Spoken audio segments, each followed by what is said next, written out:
Well, I told him that when I'm under the clock and under the pressure, it takes me about an hour to do this topic, and when it's turned off, it takes me about 35 minutes. So we should be okay. Okay, well, we're back again to the disputed verses. Only this time we're going to change the emphasis just a little to the internal evidence.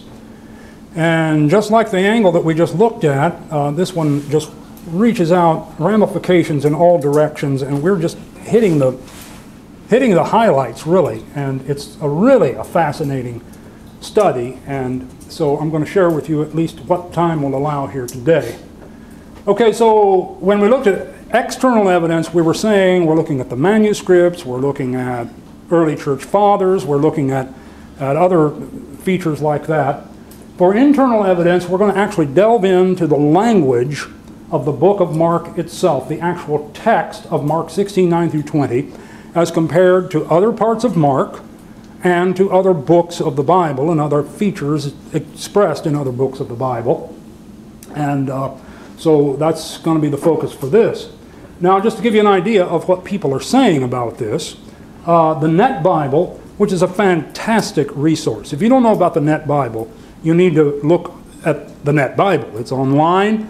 It's completely free online, and the notes are just extensive. Now, they don't believe verses 9 through 20 belong in the text, and that footnote is there, and there's lots of statements about it. But the Net Bible is a great resource. And so anyway, but the footnotes, or part of the notes on this passage in the Net Bible, say that internal evidence strongly suggests the secondary nature of the long ending being verses 9 through 20. And it goes on, the vocabulary, syntax, and style are decidedly non-Markan. That's the scholar's way of saying Mark didn't write it. And the evidence is not about the manuscripts, it's not about Codex Sinaiticus, Codex Vaticanus. No, just look at the language, and you can see that Mark surely didn't write it. That's his point. Dumelow, in a commentary on the Holy Bible, page 73, says that internal evidence clearly demonstrates that it cannot have proceeded from the hand of St. Mark. Dean Henry Alford, and I know I'm taking on the giants here when I bring up someone like this from 140 years ago, says the internal evidence, quote, preponderates vastly against the authorship of Mark. Then Donald Guthrie, page 77, New Testament Introduction. But internal evidence combines with textual evidence to raise suspicions regarding this ending. Not quite as strong a language, but still doubtful of the authenticity. Dean Arthur Stanley, another giant from a previous century, the weakness of the external evidence coincides with the internal evidence in proving its later origin. And then Dr. Daniel Wallace, who's a modern critic, and Dr. Daniel Wallace is all over the internet, and I appreciate Dr. Wallace greatly. So this is not a personal attack in anything I'm saying here, but he is one of the big modern day proponents that these verses are not original. And so he says both transcriptional, meaning scribal, those who copied it, and intrinsic, that is authorial, Mark, the writer versus someone else, both this transcriptional and intrinsic evidence argue decisively against the authenticity of the longer ending. Okay, so that only gives you just a taste of what is said about these verses by the modern day as well as some from earlier times. Okay, we're going to look at this in the second part here in four parts, excuse me. Number one, we're going to examine the argument that rises from the abrupt transition between verses 8 and 9. This abrupt well, I'll explain it. Number two, we're going to look at unique words and phrases in verses 9 through 20. Number three, we're going to examine Mark's use of parts of speech in 9 through 20 versus other parts of the book of Mark. And then number four, we're going to discuss just briefly why does this problem exist in the first place. Okay, starting here, abrupt transition between verses 9 and 20. Now, the argument is that between verse 8, or excuse me, between verses 8 and 9. I'm sorry, abrupt transition between verses 8 and 9. The argument is that when you're reading along in Mark 16, you come up to verse 8, and then when you get to from verse 8 to verse 9, it's kind of like there's some kind of a linguistic speed bump there. And you kind of hit it, and it's kind of a rough bump, and then you go on through the rest of it. And the argument is, well, you know, the original author wouldn't have done something like that. The original author would not have worded himself that way. And so there's an abruptness about this transition that signals to the reader that, well, maybe somebody else really did write this. And, well, when we look at the manuscripts and the historical and external evidence, why, sure enough, surely Mark didn't write this. So that's the concept or the argument about the abruptness between verses 8 and 9. Now, there are three factors or three features of this abruptness that I'm going to look at, and there are more that we could, but for the sake of time, I limited it to these three. Number one, the argument is that the subject of verse 9 should be Jesus instead of he. And we'll look at that closely. Number two, part of the abruptness rises from the fact that in verse 9, Mary Magdalene receives a fuller identification after she is already introduced in verse 1. And then number three, and the last one in this category, the words "now when he arose" and the position of the word "first" in verse 9 would be appropriate to introduce a comprehensive narrative, but they're out of place in a continuation of the narrative of verses 1 through 8. Now, if this doesn't quite make much sense, we'll explain. But let's start up here. The subject of verse 9 should be Jesus instead of he. So here it is. Verse 9 says, "And when he rose early on the first day of the week, he appeared to Mary Magdalene," first to Mary Magdalene. Now, the argument is basically that, well, really, to make it more smooth, the author would have said, or could have said, if it was the real Mark, he would have said Jesus instead of he. Now, when Jesus rose early on the first day of the week, he appeared first to Mary Magdalene. Now then, what you've got here then is an argument that skirts into the concept referred to as participant reference. This is something that the linguists, a term they use in describing, well, let me let Nicholas Lund define what we're talking about here.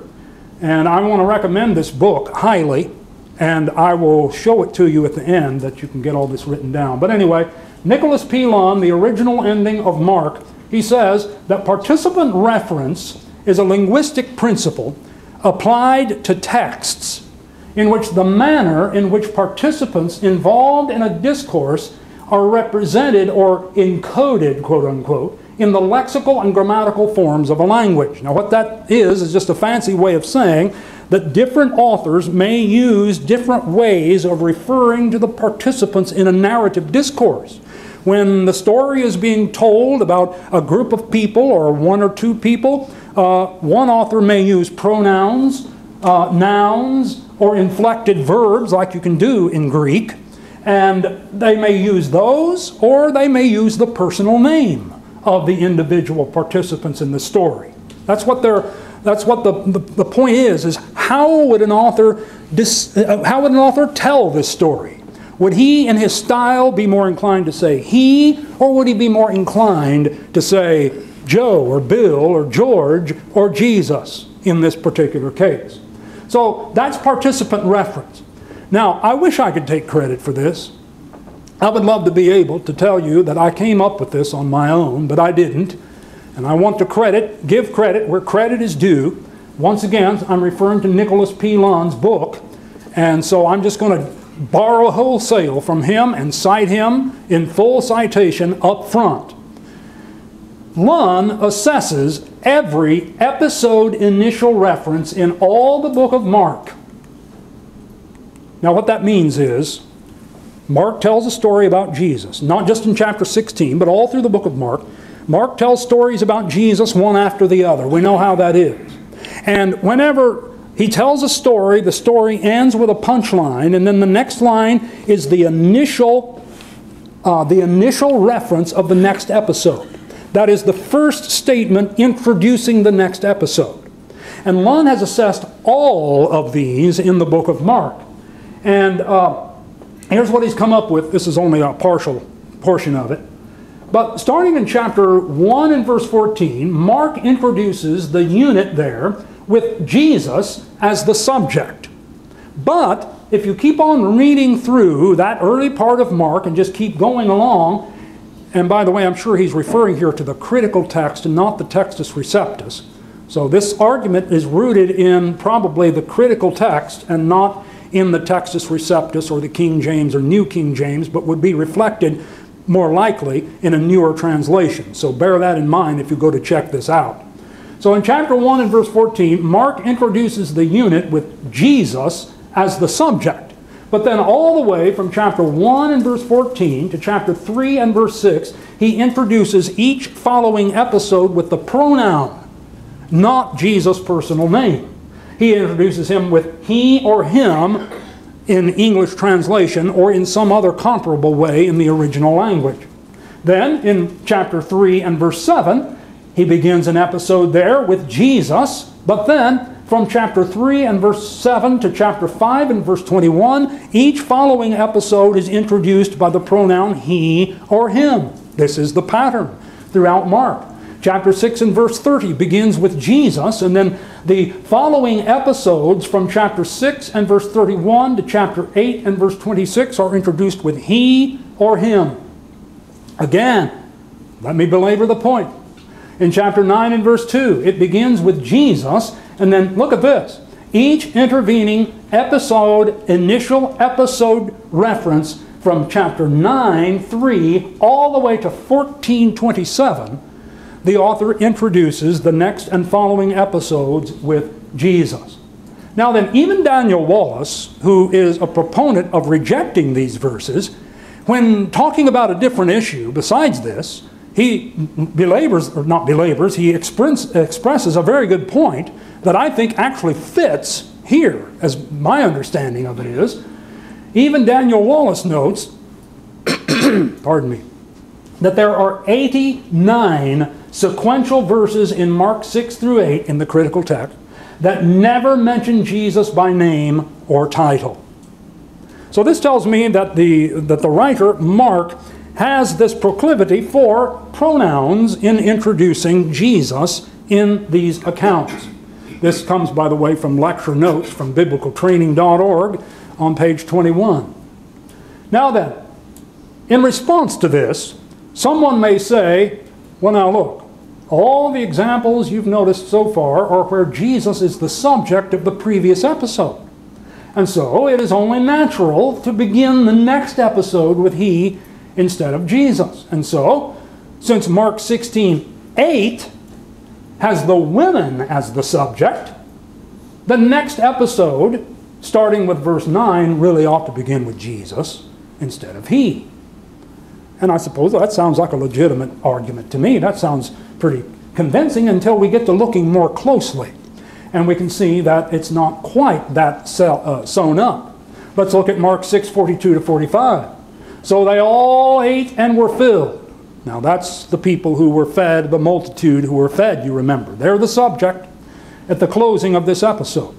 And they, the apostles, took up 12 baskets full of fragments and of the fish. And verse 44, now those who had eaten the loaves were about 5,000 men. Now what we've got here is the end of an episode. This is analogous, shall we say, to verse 8 in chapter 16. It's the close of a section. And then the next section begins. Now look how this one ends though. The crowd, the 12, and those again, the crowd who had eaten. They are the subject at the end of this episode. Now look how the next episode begins. It says in verse 45, immediately he made his disciples get into the boat and go before him to the other side, etc. So here's a case where you've got the subject of the closing episode being one person or another group of people, and then the very next episode begins with Jesus as the subject, but he doesn't use the first name, he uses the pronoun he, and not the name Jesus. You say, oh well, that's just an anomaly, maybe that just happened.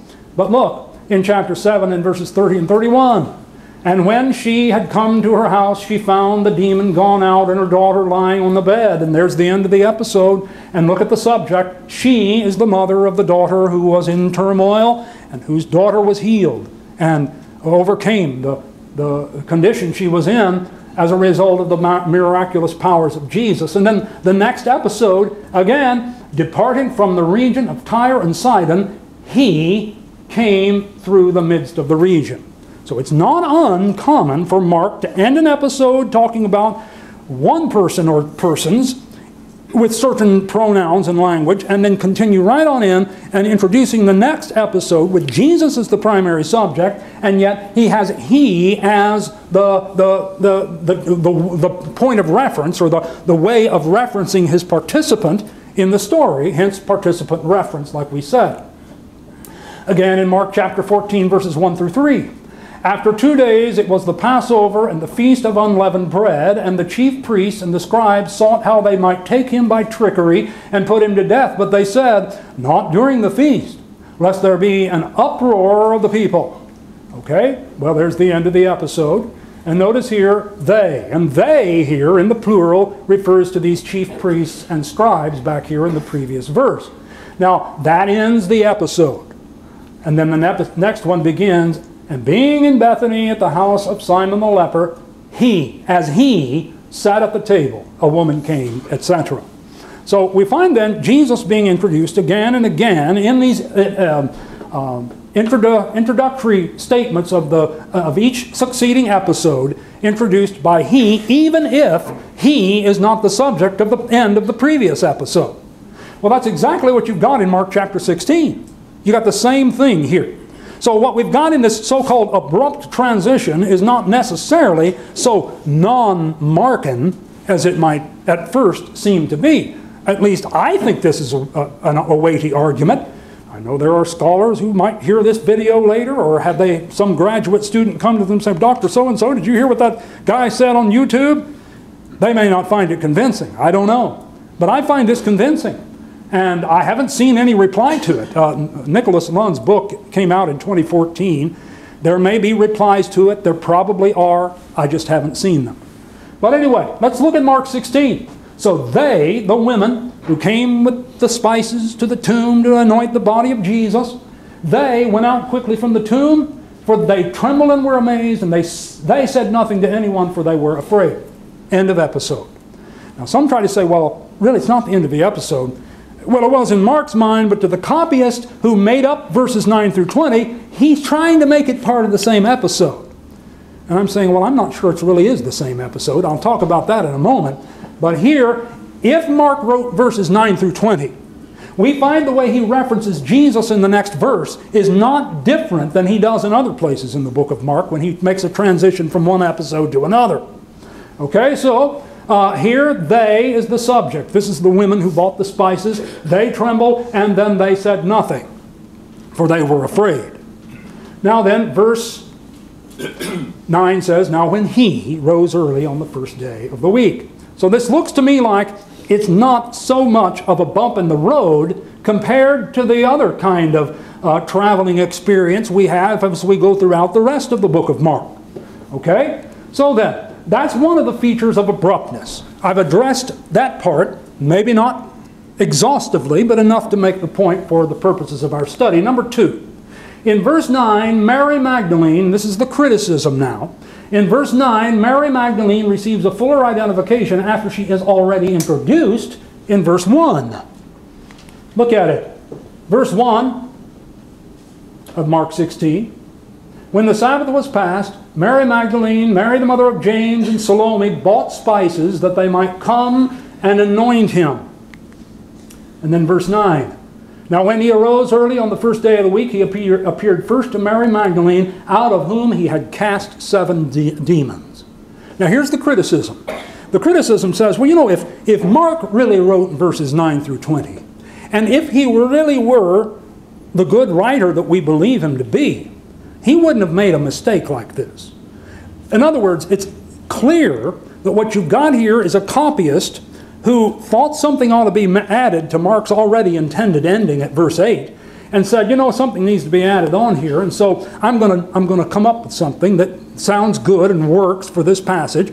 But he just wasn't quite skillful enough or savvy enough to recognize, hey, I don't need to reintroduce Mary Magdalene because the author that I'm adding to has already introduced her, and so I'm making a mistake here when I add this extra detail about a person who's already been introduced 7 verses earlier or 8 verses earlier.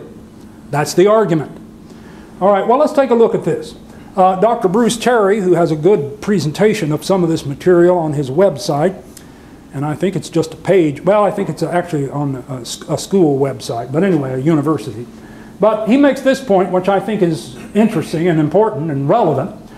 In Mark 3, same author, in Mark 3, chapter 3, verse 16, he introduces Simon, whom he surnamed Peter. Now, we get this little extra detail about Peter here after Peter has already been mentioned 4 times in the book of Mark in these verses. Also, same thing regarding James and John in Mark 3:17. James and John, he surnamed them Boanerges, which is the sons of thunder, after they've already been mentioned twice in the book of Mark. Now, I suppose the argument could be made that these latter passages, these latter references, 3:16 and 3:17, are actually within that section where the list of the apostles' names is given.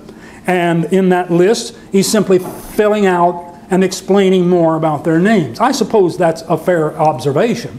But at least it is obvious here that Mark is not above introducing more information about particular characters in the story after he's already extensively described them in narrative circumstances prior to this. So in that respect, it's not unlike Mark to do such a thing. Also, Nicholas Lunn, whom I'm going to keep referencing, makes this observation concerning this point, which may be the stronger argument, and that is that there is this thing termed Hebraic narrative, in which a fuller description often appears later than the first introduction. In other words, what Mark is doing, although he's probably writing for a Roman or a Latin audience, his Hebraisms are coming through nonetheless in his way of mentioning Mary. But let's look at what the reference is here. If you go back to Joshua, in chapter 1 and verse 1, Joshua is called the son of Nun. That's the way he's introduced at the beginning of the book. And then if you keep reading right on through all the way to the end, after all that's been told about Joshua, then it identifies him more fully. Joshua the son of Nun, the servant of the Lord. So it looks like that at least the author of Joshua could reserve a longer description for the character involved after the character is first introduced. The same with Gehazi, Elisha's servant, in 2 Kings 4 and verse 12. Gehazi, his servant, 2 Kings 5 and verse 20. The next chapter, Gehazi, the servant of Elisha, the man of God. Now, why didn't the writer tell us all this up front rather than waiting till later? Well, maybe it's a Hebraistic stylistic way of expression, and that it has more than just style at heart, but it's part of the rhetorical effect of the story as it unfolds and is described and laid out. Now then, there are more descriptions, more examples than this. I just cut it off here in order to move on. So, Mark 16, here it is again. Now when the Sabbath was passed, Mary Magdalene and these other women bought spices to come and anoint him. Then, in verse 9, when he arose early on the first day of the week, he appeared first to Mary Magdalene, out of whom he had cast 7 demons. And this is not unlike the kind of participant reference, or not, that's really not the right term, not unlike the way it is elsewhere, not only in Mark, but in other passages of Scripture. But I'm going to go on from here. The next thing we want to look at then is the third thing, the words "now when he arose," and the position of the word first in verse 9, the argument is, well, those words would be appropriate to introduce a comprehensive narrative. They'd work better up in verse 1. But they're out of place in a continuation of the narrative at the end of verse 8, starting in verse 9. Here's what I'm talking about. Down in verse 8, So when they went out quickly and fled from the tomb, they were troubled and amazed, and they said nothing to anyone, for they were afraid. And then the next verse says, or there's the end of the episode, the next verse says, now when he arose early on the first day of the week, he appeared first to Mary Magdalene. And the issue is these terms right here, when he arose and first. And the idea is that these would work better for smoothness of transition, would work better elsewhere in the chapter, earlier in the chapter than here. That's a succinct way as I can come up with to make the point. All right? So let's ask ourselves the question, though. Is verses 9 through 20 really supposed to be a continuation of verses 1 through 8, or is it actually a next episode? And I think it's another episode.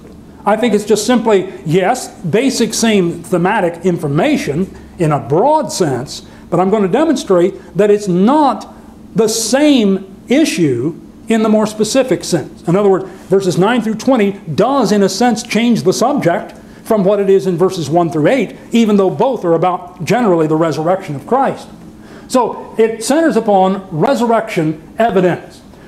I think most of us are aware of the fact that resurrection evidence, as it is depicted for us in the Bible, basically rests on two tiers, or two foundations. Number one, the evidence of the resurrection can be demonstrated from the empty tomb.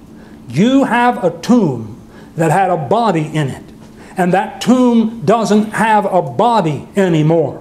Where is the body? The second part of resurrection evidence is eyewitnesses. Once that tomb is empty, that body could have been taken anywhere. So you have to have someone who sees it later on to provide the second level of verification of a resurrection. And you know what? It looks to me like that's exactly what you've got in verses 1 through 8, verses 9 through 20. Verses 1 through 8 is the empty tomb. That's the point of verses 1 through 8. Look, verse 6. The angel told those women when they came in so nervous and wondering about how that stone was going to be rolled out of the way. And they got there, it was already rolled out of the way. And they entered into that dark tomb and got back in there. And they saw this young man who said what he said to them. He said, "He is risen. He is not here." He's saying, the tomb is empty. You came looking for a tomb with a body in it, and you have arrived at a tomb that doesn't have a body in it. That's the point of verses 1 through 8. That is an episode. The next one, well, it ends by saying that they were afraid, which seems a very anticlimactic way of ending the gospel. And I'll say more about that before we close. But verses 9 through 20 is another narrative. And its emphasis, broadly speaking, is still the resurrection. But its specific material is more direct toward a particular aspect of the broader subject. It's the eyewitnesses. Look at verse 9 rather. He appeared first to Mary Magdalene. Verse 12, he appeared. Verse 14, he appeared. So this is an emphasis upon eyewitnesses. These eyewitnesses here do indeed demonstrate, I think, that we're dealing with two different narratives. And the fact that we're dealing with two different narratives here indicates the fact that if there is any abrupt transition, it's not because a nameless copyist sort of sloppily added on verses 9 through 20, but that it is an actual inherent intentional feature of the author. And I want to tell you, get Lund's book and read what he says about the references and the interconnection and the intertextuality and intratextuality, as they like to throw around these big terms, about how the last 12 verses of Mark chapter 16 actually coincide and reflect other things earlier in the book of Mark, things we don't have time to get into. But the point is, I don't think it's a big deal to call this actually a new narrative with a different emphasis on the same subject. Okay? So, with that point made, we've covered the abrupt transition between verses 8 and 9. Number 2, unique words and phrases in verses 9 through 20.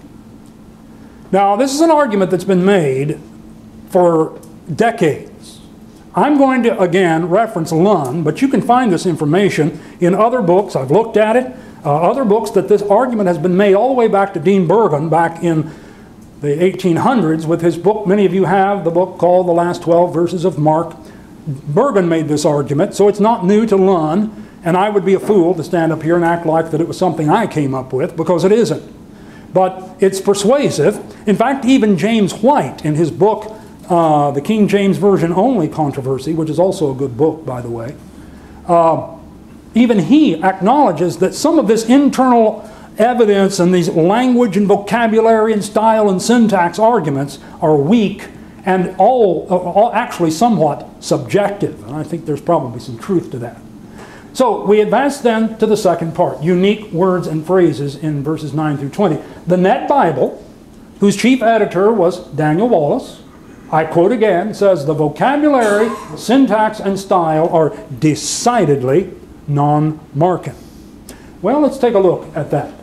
There are usually about a list of about 17 words that are usually provided here as the argument or the basis for this argument. Here is the Greek of verses 9 through 20. Here is the English translation. This is the New King James Version on the right. When we're talking about this passage in Greek, we're talking about 166 words right there. Of those 166, 17 are said to be not used anywhere else in the book of Mark. And since Mark didn't use those words anywhere else, that shows someone else wrote verses 9 through 20. Well, let's take a look at some of these. Now again, this is a list that has been compiled and analyzed 1,000 different ways. I just want to introduce you to the highlights of it. We go down the list. I'm not going to read them all out loud here, but verse 9, it's on the first day of the week. You know, he says on the first day of the week. In verse 9, he says proti savatu. In verse 1, he says mia tu savatu. Or miaton savatu, I'm sorry. He uses a different word right here. Proti here, mia in verse 1. Oh, that's a problem. Now, again, I think you could just about preach a whole sermon, if you want to call it a sermon, or a whole lesson on that point right there. But we're not going to. But the point, you see, this is the kind of arguments that are made. Verse 1 uses mia, which means one of the Sabbaths, which means the first day of the week. Here it's proti savatu, meaning the first day of the week. The difference between one and first. You say, well, look, that proves that Mark didn't write this, because Mark, that we know wrote verse 1, said this differently. Well, that's another issue. Let me just move on through the list. Okay, verse 10, the verb for going. Verse 10, the phrase, those who had been with him. Verse 10, the verb mourning, as in weeping and mourning. Verse 11, the passive verb had been seen. Verse 11, disbelieved. Verse 12, form. Verse 14, later. Verse 15, 11, and on down the list. I'm not going to read them all off. Down to here. There are 17 words here, and I'm not going to comment on any of this except this one right here. Let me just make a point here. May I say that to use this, and it's included in list after list after list for decades, to say Mark didn't use the word 11 in anywhere else in the other 16 chapters of the book of Mark, so he must not have written verses 9 through 20. Now I realize the argument they're making doesn't rely totally on that, but I want to just say this is stacking the deck. This kind of argument is disingenuous. I know that's a bold word, and I'm not trying to impute motive to people, but scholarship wants to be precise, and scholarship wants to be fair, and I agree, and I appreciate that. You know, this is stacking the deck. I'm sorry. I don't know how else to look at that. Look, Mark used the word one in chapter 6 and verse 15. He used the word 2 in 6 and verse 7. He used the word 3 in 8:31, 4 in 12:27, 5 in 8:19, 6 in 9 and verse 2, 7 in verse 8, chapter 8 and verse 20, the number 10 in verse 14 of chapter 10, and 12 in 5:25, and 40 in chapter 1 and verse 13. Does Mark not know about the number 11? That is not an argument to prove that Mark did not write verses 9 through 20. All right. Again, I quote Mr. Lunn. Again, I can't take credit for some of these analyses, but look at other sections of the book of Mark that are of comparable length. The story of the healed woman in chapter 5 is 161 words. Remember, 9 through 11 of 16 is 166 words. Notice, you get all of these words in that section that are not used anywhere else in the book of Mark.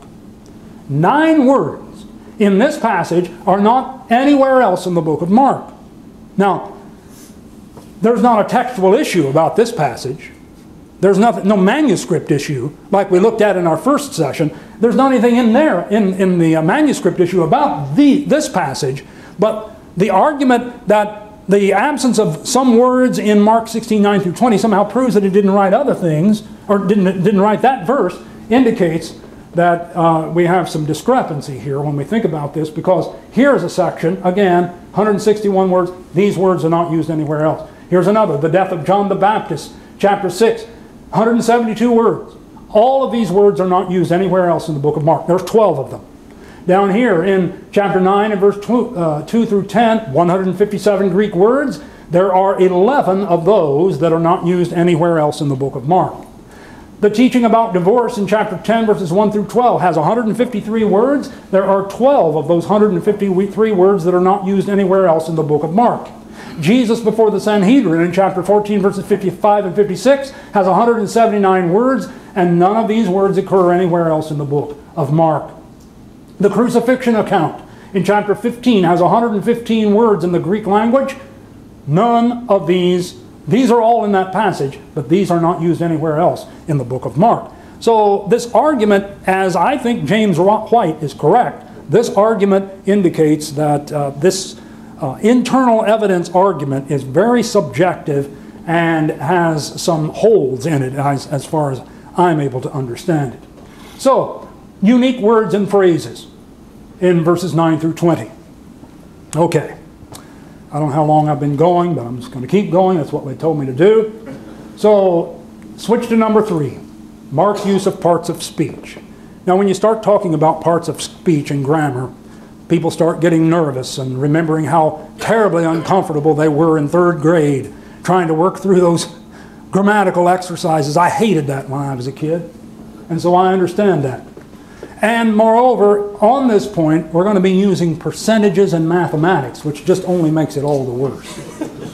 But the argument, I think, is very persuasive if we can follow it and if I can communicate it clear enough for it to be followed.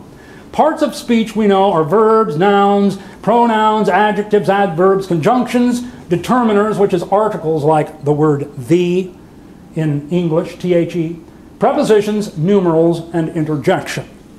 Now, it's amazing how people have analyzed the Greek Bible. And this is just demonstration of that, and it didn't originate with Lunn. He just happens to take it a little bit of a step further on this particular point in Mark 16. Whenever we look at the parts of speech, we're going to compare Mark 16 to other parts of the book of Mark relative to the range of these parts of speech. All right?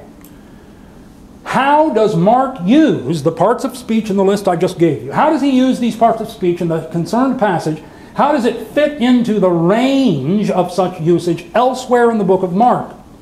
Well, let's look at the total of the book of Mark. V is for verbs. If you take, the book of Mark is divided up into 22 sections. And when you take all those 22 sections, you find and analyze the whole book of Mark, Mark uses verbs almost 32% of the time. That's the high end, analyzing all the parts of the book of Mark. On the low end, it's 12.86%. Each section divided up and analyzed separately. Verbs are used this much in the high end. On the low end, 12%. Nouns is this range. Adjectives and adverbs, the C means content. Content, adjectives, and adverbs. The range is this. In other words, the section with the most content, adverbs, and adjectives has 7.48%. The least is actually 0%. And then you do that all the way across with the various parts of speech that were listed at the beginning. Now then, what you've got here now is a range. And so any one particular passage that you want to ask yourself the question, does the passage actually fit with the other parts of the book of Mark? You can compare it to this range. And so we have Mark chapter 16 verses 9 through 20 that we're analyzing here and thinking about and considering. Let's look at it. Mark 16, 9 through 20 has this range within itself. Now, the question is, do any of these fall way outside this range? And you know, the interesting point is all of them are a green. All of them are a go. They all fit the range. Okay? How about the phrenologion? Well, the phrenologion, interestingly, also fits the range. The shorter ending, interestingly, and this is the second of the two endings that everyone agrees is not original. The shorter ending has these that fall outside the range. So this is not definitive proof that Mark did or did not write Mark 16, 9 through 20. What it is saying, it's saying this, that if Mark did write verses 9 through 20, we would expect it to fall within the range. And it does. Let's consider these parts of speech from another angle. And this is the one I find to be the most persuasive. That is the hierarchy of the parts of speech in the different parts of the book of Mark. Which parts of speech did Mark use the most relative to the others? Now that's a subtle difference. I know we're dealing with math here, and you all didn't come for a math lesson. But Mark 16, 9 through 20 uses verbs more than it uses any other part of speech in 16, 9 through 20. It uses verbs second. It has 29 out of 166 words are noun. It has 20 out of 166 words are the article, the. Conjunctions 19 on down the list for at least 8 of these parts of speech. Now, to make this simple and short, let's just look at the top 3. Verbs, nouns, determiners. That is the order or the hierarchy with which Mark uses, or I should say, that the parts of speech fall into this hierarchy in chapter 16, verses 9 through 20. Now, how about the other sections of the book of Mark? What kind of hierarchy do we find there? Well, of all of the different sections of the book of Mark, the most common is to have verbs first, nouns second, conjunctions third. That's different right here. The same here. Now that in and of itself is somewhat significant. The same difference here. Verbs is the most in all the other 23 sections as you have in Mark 16. Nouns is second most as you have in all the 22 sections elsewhere versus Mark 16. The only variant here is that determiners are slightly more or somewhat more in 16 verses 9 through 20 versus 22 other sections of the book of Mark. But that's only for those, the hierarchy that occurs the most times. Now, look at the second one. This is the one that occurs the second most in the book of Mark. And look, verbs, nouns, determiners, verbs, nouns, determiners. So that tells us right there that on this analysis, on this perspective, Mark is well within what we would expect it to be in Mark 16, 9 through 20. What we would expect to find if Mark really did write verses 9 through 20. And just for a little fuller picture and to give a little better analysis, this is the third most common hierarchy throughout the book of Mark. Verbs, nouns, pronouns. Notice, still the same in the first two components, but there's variation in the third. So, really, when you look at the first two levels, verbs and nouns in the hierarchy, Mark 16, 9 through 20 still matches all three of the most common forms in the book of Mark. Now there's more. Bear with me. We can get some coffee a little later. But the shorter ending, now this is remarkable. This speaks, to my mind, volumes. When you apply the same analysis to the shorter ending you came out with the very result that everybody expects to find. Nobody thinks Mark wrote the shorter ending that I read at the beginning of the last session. Nobody thinks Mark wrote that. In fact, you can just read it in an English translation, and in many ways you can look at that and say, that doesn't sound like anything else I've ever seen in the Bible. The same is true, especially, I think, of the freer logion, but that'll come up in a moment. But the shorter ending has this analysis. It ties, for number one, at nouns and determiners. The second most common form of speech is prepositions, and the third ties for content, adjectives, and adverbs / conjunctions. That's the hierarchy in the shorter ending. You know what? You look through all of the 22 other sections of the book of Mark, and what you find is none of the other 22 sections follow this pattern. That's what you're going to think you would expect to find if Mark did not write the shorter ending. And that's what everybody knows, and everyone believes and agrees. That's quite different from the analysis we get out of this compared to this and to these. Oh, excuse me, that's a terrible sound. The freer logion, here's its pattern: nouns, determiners, and verbs. Doesn't match this, doesn't match any of these. Now the only thing is, the freer logion does match 2 on this score, on this analysis, does match 2 of the 22 other sections of the book of Mark. All right? 2 out of 22. Then this one up here, Mark 16, matches the second most. I should have gotten the number of occurrences, but I didn't. Sorry, I didn't pull that information out. So I think what we can see here is this analysis, in my mind, speaks heavily on this matter. Now then, I'm not going to bore you with any more math, and I want to get on to making my last point, because I know we'll want to spend a little time on this. But here we're looking at a divergence, and again, the longer ending comes out to 16.73 versus the shorter ending, a very high percentage, and the freer logion a little lower, but yet still high compared to this. But we'll look at that maybe if you want to in detail. Lunn draws this conclusion. Such a result, as all the analysis we've just looked at, such a result is not offered as proof of the Markan authorship of 16:9 through 20, but is just one single piece of linguistic evidence that points to the possibility that these disputed verses could in fact have been written by Mark. And when you take into account all the other analysis that actually we aren't even discussing in these presentations, it's clear that there is some strong support for the book of Mark chapter 16 verses 9 through 20. Well, I'm going to finish out with this last point here, and maybe this question should have been asked and addressed at the very beginning of the session. But I figured it could probably come up in the question and answer, so I thought, well, we'll just let it wait till last, and then we'll address the questions here that I'm going to bring up. And I hope that I can cover it sufficiently in the time that we have remaining. Okay, so why does this problem exist? Well, let me make a couple of points here. It is not because someone wants to get rid of verse 16.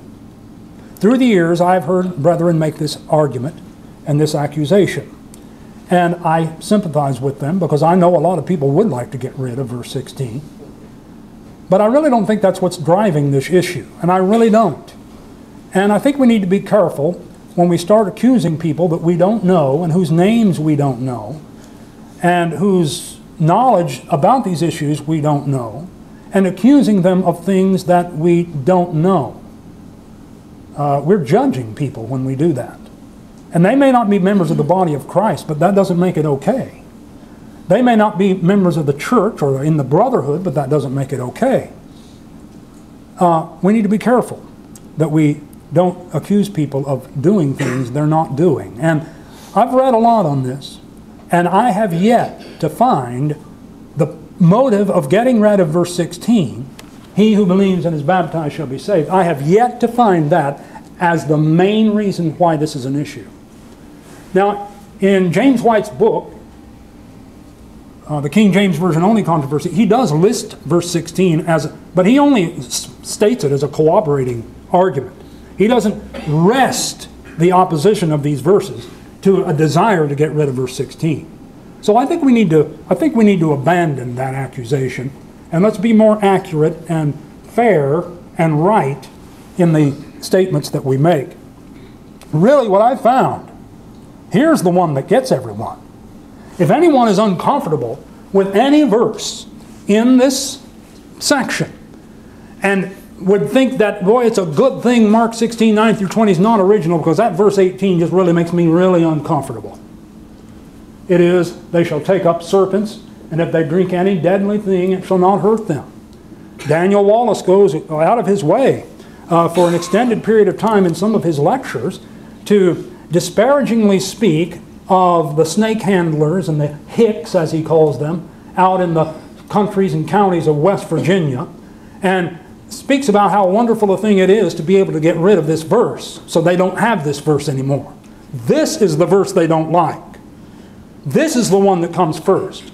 So I guess I'm repeating myself. Let's make the argument rest on truth and not on a first response rejection, or first response or knee-jerk reaction that people want to just get rid of verse 16. If they just wanted to get rid of verse 16, then why did they get rid of 12 verses instead of 1?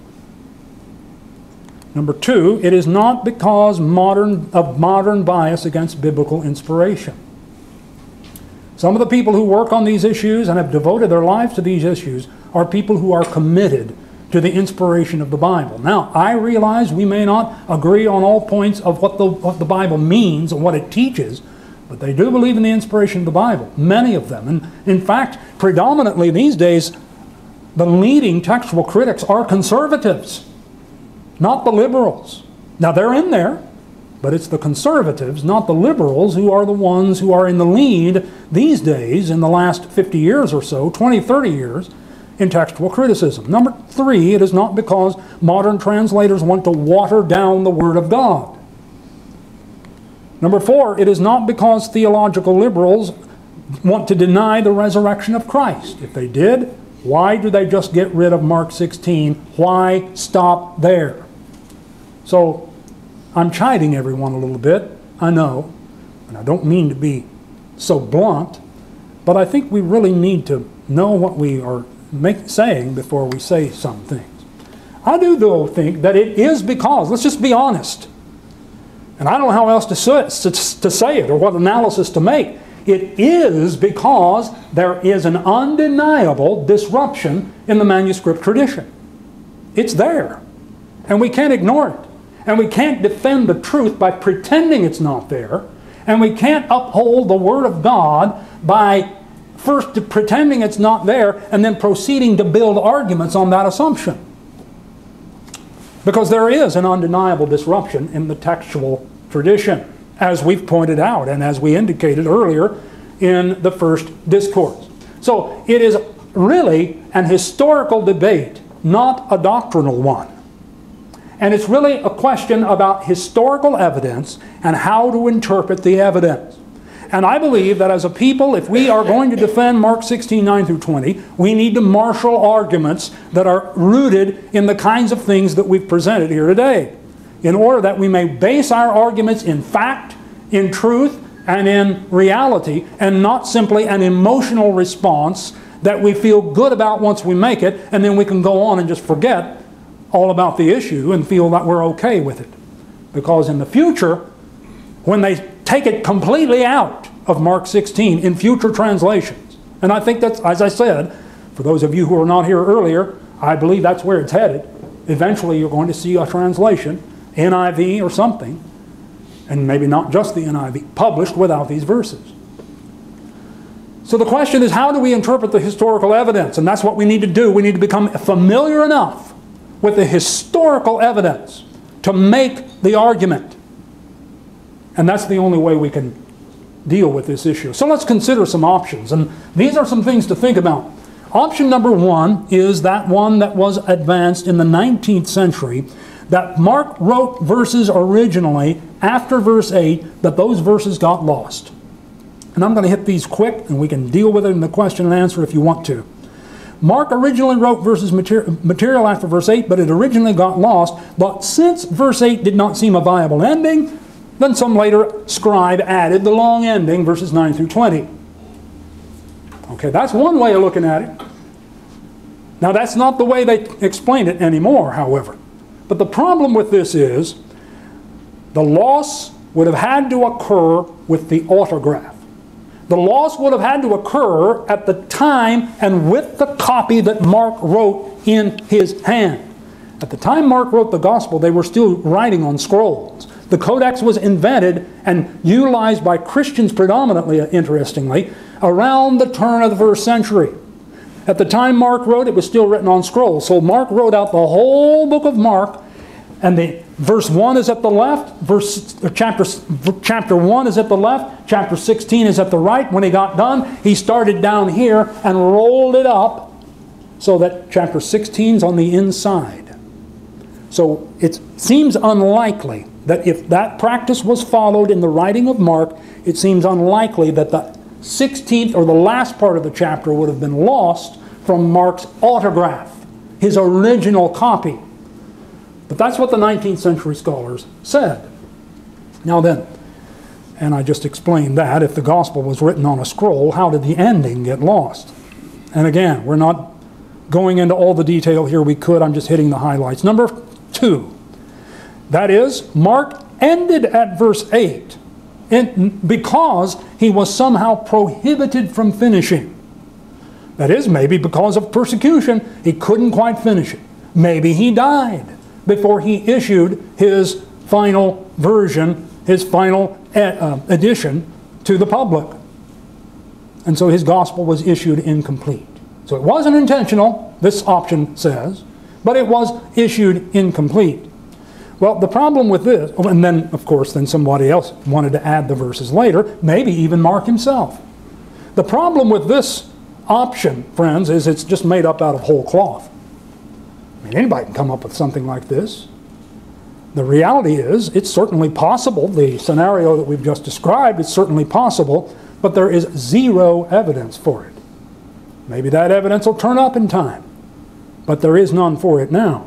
So this one doesn't seem quite to work. Option number 3 is the one that everyone supports today. Mark intended to end at verse 8. This is the predominant view.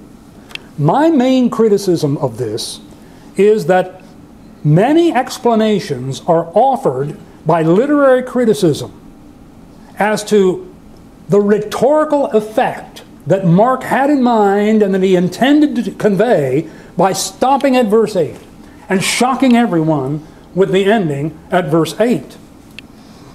Again, the problem with this is, in my mind, many of these explanations are simply not satisfying. They're not satisfying, and maybe we can look at some of those. They don't agree about this either. Those who say that Mark ended for this, at verse 8 for this reason, and oh, he was trying to communicate this thing for another reason, these explanations don't agree. This is suspect. Makes the position suspect. And not only that, but if Mark really did end at verse 8, think about this. If Mark really did end at verse 8, then a lot of people simply misunderstood him. Because somebody, according to this position, somebody thought verses 9 through 20 needed to be added. This tells me there's a great weakness in the inspired document that ends at verse 8 that leaves everyone confused about what he means. The modern scholars can't seem to agree on why Mark ended this way, but they're sure he did. And then in the ancient world, when they were still copying by hand, a whole lot of people think, this just something needs to be added on here. So that doesn't make sense to me. Furthermore, there have been no commentators, and there are commentaries, going all the way back to the 2nd century. A lot of people aren't familiar with them, but there are a lot of commentaries that go back to the 2nd century. There is not one commentator for 19 centuries that takes this position and explains verse 8 as the ending until you get to literary criticism in the last half of the 20th century. This makes this suspect. I'm just honest with you.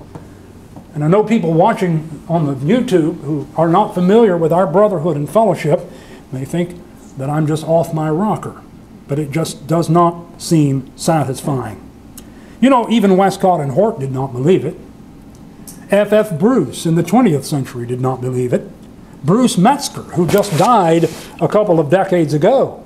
These are all big text critic guys. They didn't believe Mark ended at verse 8. They believed that what was after verse 8 originally was lost, and 9 through 20 was added. And T.F. France says this. I thought this quote was worth making. The natural response to verse 8 is surely to assume.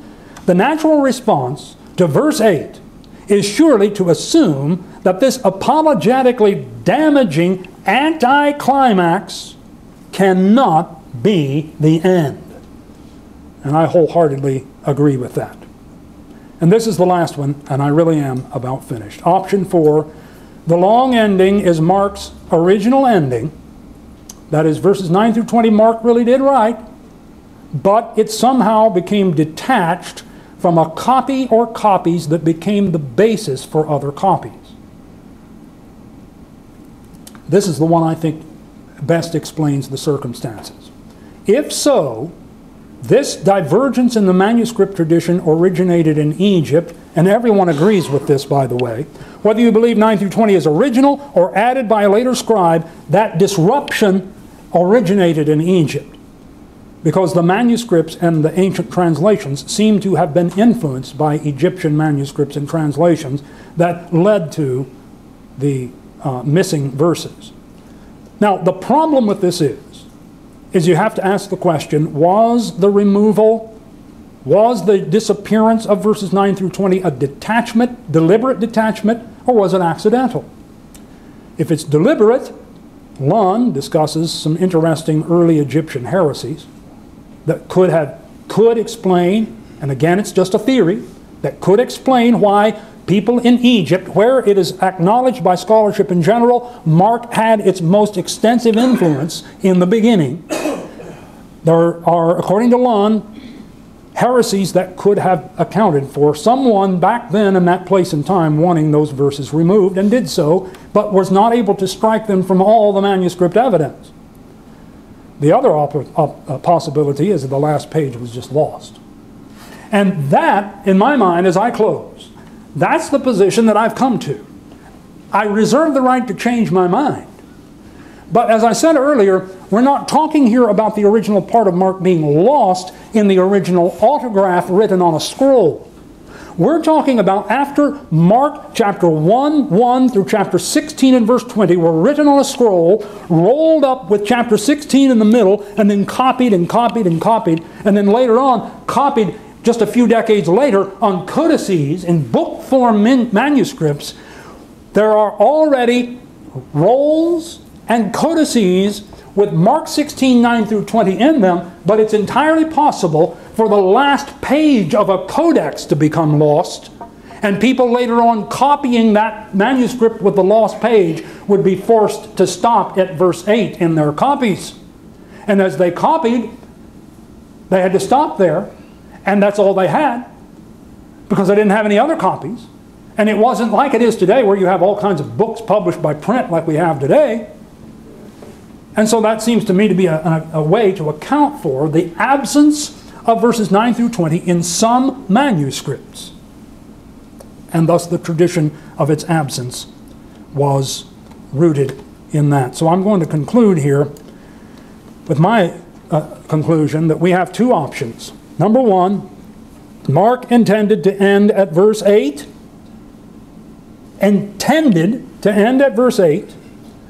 or he wrote verses 9 through 20. As I've said, the arguments that Mark intended to end at verse 8 are not persuasive. The only other viable alternative is that Mark's 9 through 20 is Mark's own inspired ending. That's it.